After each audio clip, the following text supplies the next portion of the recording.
आप डैंकी और मैंकी एक दूसरे से बातें नहीं करते थे और अलग अलग रहने लगे थे। लोमी और गिर्रू अब भी उन दोनों पर नज़र रखते थे।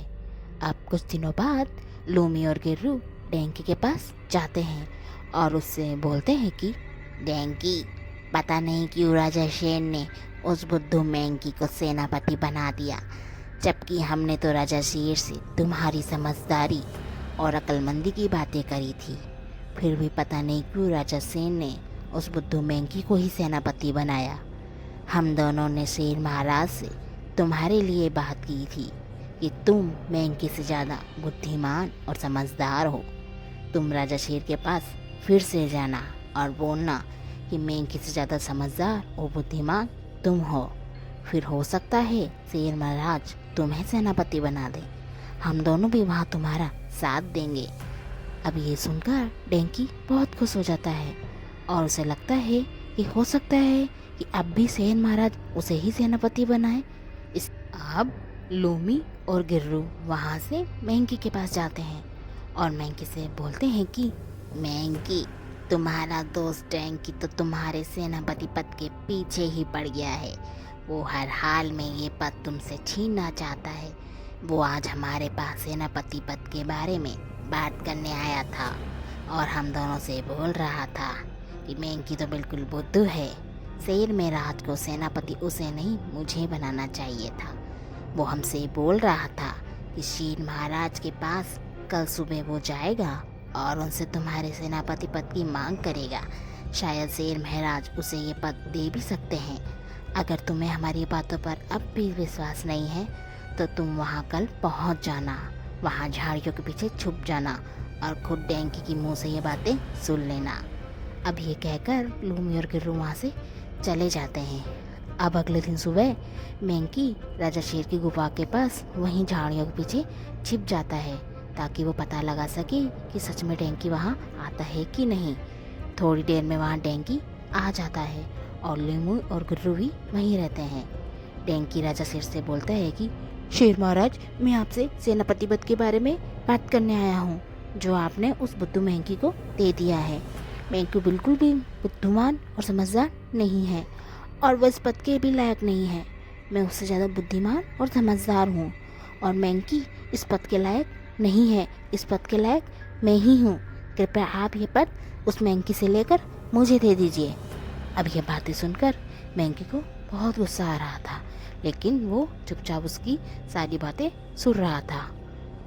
फिर शेर महाराज अब डैंकी कुछ और बोलता इससे पहले ही लोमी और गिर्रू बोलते हैं कि महाराज, ये डैंकी बहुत ही बुरा दोस्त है। ये अपने दोस्त मैंकी का पद तो छीनना ही चाहता है, साथ ही ये आपका राजा का पद भी छीनना चाहता है।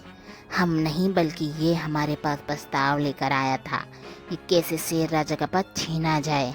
हम दोनों ने इसे फिर वहाँ से भगा दिया था। हम दोनों तो इस बात से भी बहुत नाराज़ थे कि उसने इस तरह की बात की। हम दोनों अब इससे बात नहीं करते हैं और ना ही हम दोनों ये चाहते हैं कि ये सेनापति बने, क्योंकि ये आपकी गद्दी हथियाना चाहता है। अब ये सुनकर डैंकी हक्का बक्का रह जाता है। उसे विश्वास ही नहीं हो रहा था कि लोमी और गिर्रू राजा शेर से उसके बारे में इस तरह की बातें बोलेंगे।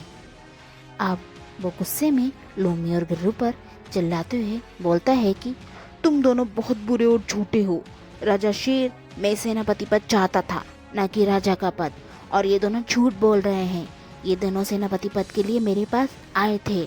झूठे कहीं के, तुम मेरे बारे में इतना झूठ कैसे बोल सकते हो। अब राजा शेर को गुस्सा आ जाता है और वो डैंकी पर बहुत गुस्सा हो जाते हैं और उससे बोलते हैं कि तुम हमारे दोनों सेवकों पर झूठा इल्ज़ाम मत लगाओ डैंकी। लोमी और गिर्रू इस जंगल के हैं और वो हमें कभी धोखा नहीं दे सकते हैं। हमारे बहुत पुराने सेवक हैं और तुम जब अपने दोस्त के पद को मांगने आ सकते हो तो तुम हमारे पद को मांगने के लिए लोमी और गिर्रू के पास क्यों नहीं जा सकते। तुम जलनखोर और ईर्ष्यालु हो, अपने दोस्त की तरक्की से जल रहे हो। दरअसल लोमी और गिर्रू का तो यही प्लान था कि ये दोनों गधे अलग हो जाएं, फिर एक गधा जलन के चक्कर में राजा शेर का शिकार बन जाए। लेकिन डैंकी को अब लोमी और गिर्रू का प्लान समझ में आ गया था इसलिए वो बिल्कुल चुप हो जाता है और राजा शेर से उसने जो भी लूमी और गिर्रू के बारे में उल्टा सीधा बोला था उसके लिए सॉरी मांग लेता है। अब राजा शेर जो कुछ पल पहले तक उस पर बहुत गुस्सा थे और उस पर बस हमला करने ही वाले थे, वो शांत हो जाते हैं और डैंकी भी बहुत शांत हो जाता है और राजा शेर से माफ़ी मांग कर वहाँ से चुपचाप चला जाता है। अब लोमी और गिर्रू बहुत दुखी होते हैं क्योंकि उनका राजा शेर को गुस्सा दिलाकर डैंकी को मरवाने का प्लान था, लेकिन वो आज फेल हो जाता है। डैंकी सब समझ जाता है और वहाँ से सीधे मैंकी के पास जाता है ताकि वो मैंकी को समझा सके लोमी और गिर्रू उन दोनों के साथ क्या खेल खेल रहे हैं।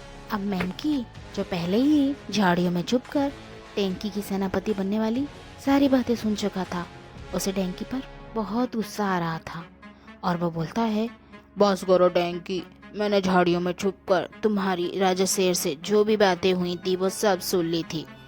तुम मेरे सेनापति पद से कितना जलते हो और इस पद को तुम कितना चाहते हो मैंने खुद देखा है और तुमने सारी बातें खुद अपने मुंह से बोली थी।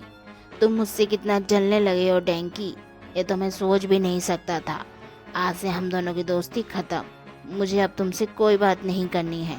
फिर डैंकी बोलता है कि मैंकी मुझे माफ़ कर दो, मुझे सेनापति पद नहीं चाहिए क्योंकि बात अब सेनापति पद की नहीं है, हमारी जान की है।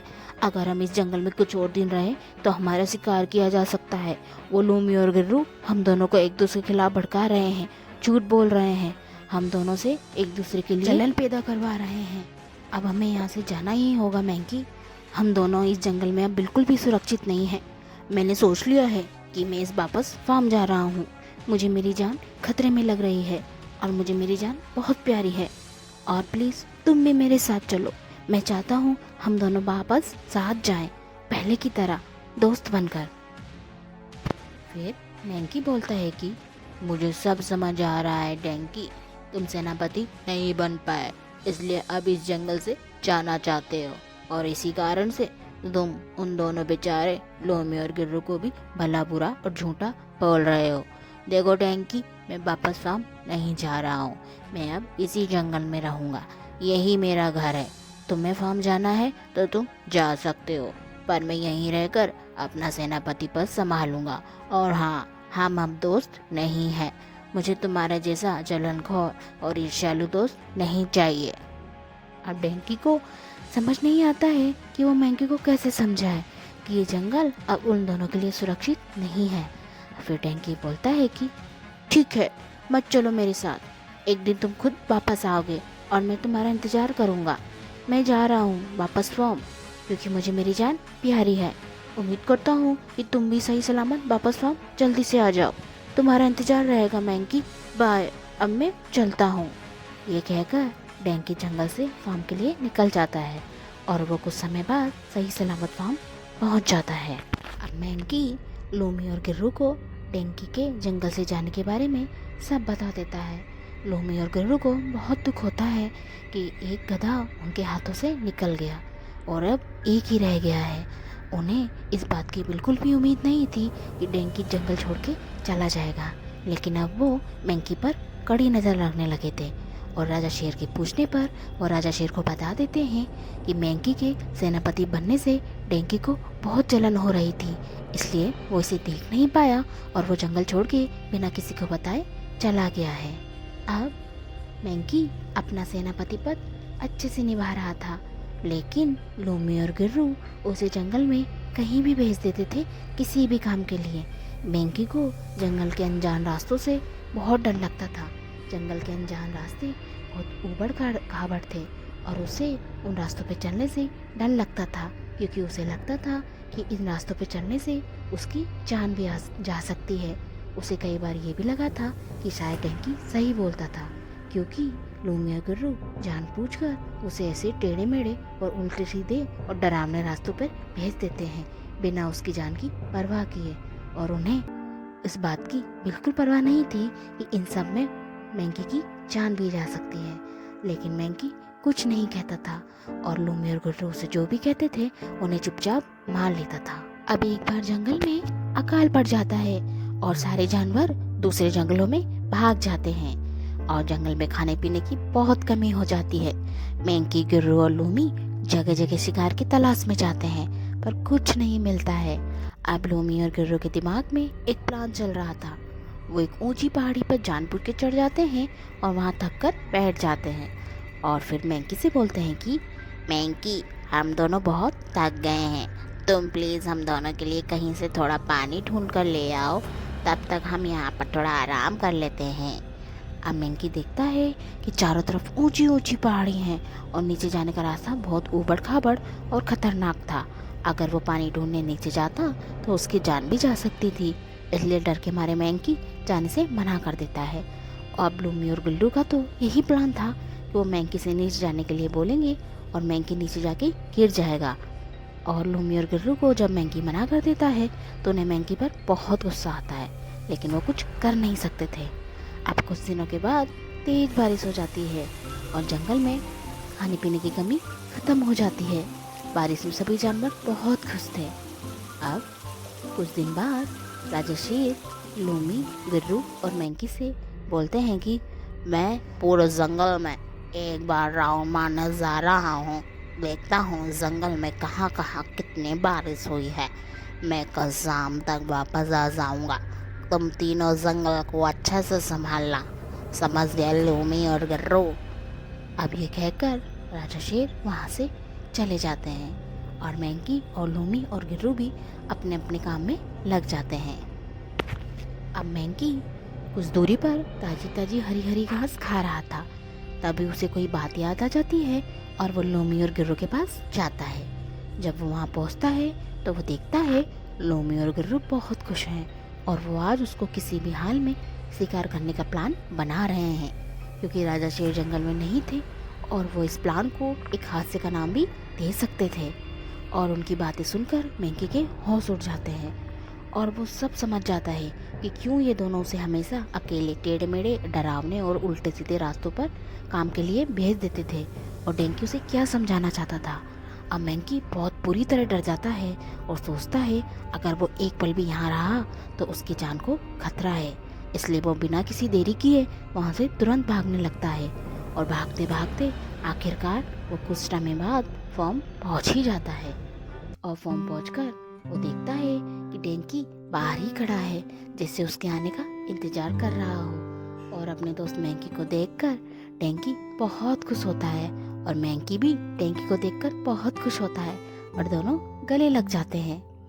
मैंकी बहुत शर्मिंदा था कि उसने अपने दोस्त की बात नहीं मानी थी और सिर्फ एक छोटे से सेनापति पद के लिए उसने डेंकी को छोड़ दिया था, जबकि उसका दोस्त उसकी जान बचाना चाहता था।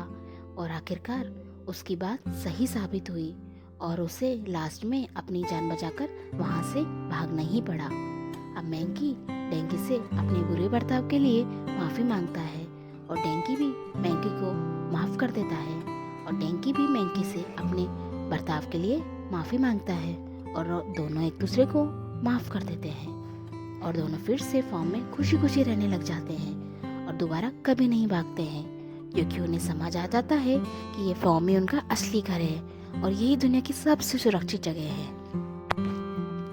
तो दोस्तों, इसी के साथ भगोड़े गधे कहानी यही खत्म होती है। उम्मीद करती हूँ ये कहानी आपको पसंद आई होगी। अगर ये कहानी आपको पसंद आई है तो प्लीज़ चैनल को लाइक कीजिए, सब्सक्राइब कीजिए और बेल आइकन को दबाना ना भूलें। दोस्तों, ये कहानी हमें सिखाती है कि ईर्ष्या और जलन एक ऐसी चीज़ है जो हमसे हमारी खुशियाँ, हमारे दोस्त, हमारा विश्वास, अपनापन सब छीन लेती है, जो हमें सब कुछ होते हुए भी कभी खुश नहीं रहने देती है। ईर्ष्या ही दुखों का असली कारण है, इसलिए किसी से भी कभी भी ईर्ष्या नहीं करनी चाहिए। और ईर्ष्या और जलन से दूसरों का तो कुछ नहीं जाता है, लेकिन इससे हमारा आत्मविश्वास, हमारी खुशियाँ, हमारे दोस्त ये जरूर चले जाते हैं। इससे हमारे अपने लोग हमसे दूर हो जाते हैं। तो दोस्तों, अगर ये स्टोरी पसंद आई है तो प्लीज़ चैनल को सब्सक्राइब जरूर करें। तो मिलते हैं अगली नई कहानी में बहुत दिनों के बाद। तब तक के लिए हंसते रहिए, अपना ध्यान रखिए। Take care, bye bye.